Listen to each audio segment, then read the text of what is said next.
YouTube channel ये public है पर आपका स्वागत है। मैं हूं राजीव पांडे। दोस्तों, जंतर मंतर पर धरने पर बैठी हुई पहलवान लड़कियों ने पत्र लिखकर भारतीय जनता पार्टी की महिला सांसदों से समर्थन मांगा। जैसा कि होना था, भारतीय जनता पार्टी की महिला सांसदों की ओर से कोई उत्तर नहीं आया, कोई समर्थन नहीं मिला। लेकिन भले ही बीजेपी की महिला सांसदों ने जंतर मंतर पर बैठी भारत की पहलवान बेटियों को समर्थन न दिया, देश भर से उनको समर्थन देने के लिए औरतें आ रही हैं।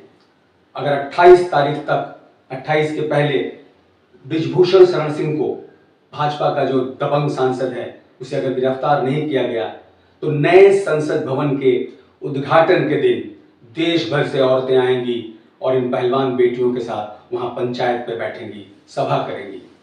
ये तय किया गया महापंचायत में कल यानी 21 तारीख को, जैसा कि पहले से ही तय था कि अगर 21 तारीख तक सरकार कोई कदम नहीं उठाती, कोई कुछ नहीं करती, तो कोई फैसला लिया जाएगा। और उसी के हिसाब से फैसला लिया गया कि 28 तारीख को देश भर से औरतें आएंगी और नए संसद भवन के सामने पंचायत पे बैठेगी।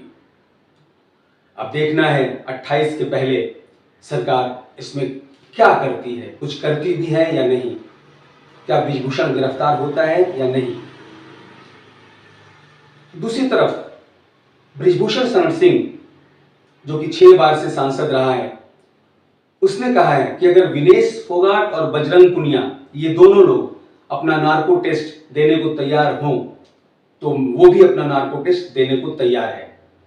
उसने मीडिया को बताया है, एक फेसबुक पोस्ट में उसने ये बताया है कि अगर ये दोनों लोग अपना नार्को टेस्ट देने को राजी हूं तो मैं भी राजी हूं।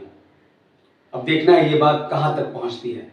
देखना है 28 के पहले इस पूरे घटनाक्रम में कुछ फैसला होता है या फिर 28 को देश भर की औरतें आकर नए संसद भवन के सामने पंचायत पे बैठेंगी। अब आने वाले दिनों में इन बातों के उत्तर मिलेंगे। दोस्तों, 21 तारीख यानी कल हिंदी व्यंग लेखन की दुनिया के सबसे बड़े नामों में से एक शरद जोशी जी का जन्मदिन था। शरद जोशी अपनी व्यंग रचनाओं में हंसते हंसते व्यवस्था और समाज की दूसरी विसंगतियों पे जोरदार प्रहार करते हैं।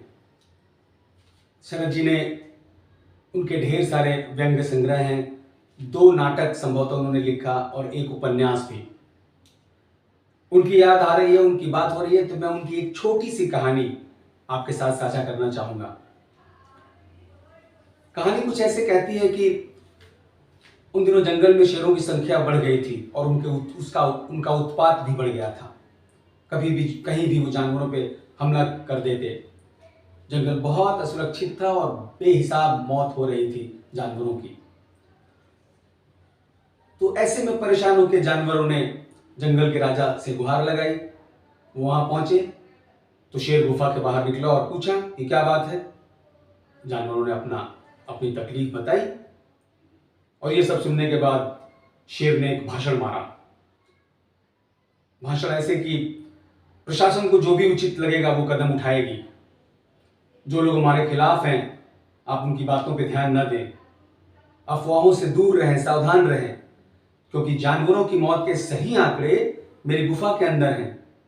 कोई जानवर चाहे तो जाके अंदर देख सकता है और इसके बाद भी अगर कोई मामला है तो आप अदालत का दरवाजा खटखटा सकते हैं। जानवरों ने सोचा कि शेर की शिकायत शेर से करके यही होना था, तो उन्होंने अदालत जाने का निर्णय लिया। जानवरों के इस निर्णय की बात गीदड़ ने जाकर शेर को बता दी। शेर ने उस रात अदालत का शिकार किया और अपने पंजों से घसीटते हुए उसे गुफा में ले गया।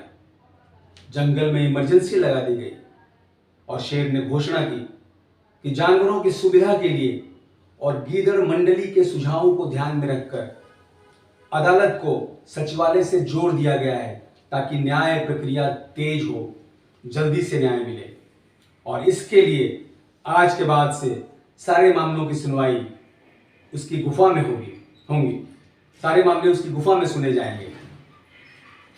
और इमरजेंसी के उस दौर में जो भी जानवर न्याय के लिए गुफा के अंदर गया, उसका मामला कितनी तेजी से निपटाया गया आप समझ सकते हैं। शरद जोशी जी की ये कहानी उन्होंने इमरजेंसी के दौरान लिखी थी। कांग्रेस की इमरजेंसी के खिलाफ या उसकी उन दिनों की स्थितियों के बारे में, उसके बारे में लिखी थी जोशी जी ने ये कहानी, शेर की गुफा में न्याय। दोस्तों, एक अघोषित सी वैसी ही स्थितियों में हम आज भी हैं। हाजिर होऊंगा एक नए वीडियो के साथ अगली बार। तब तक के लिए नमस्कार।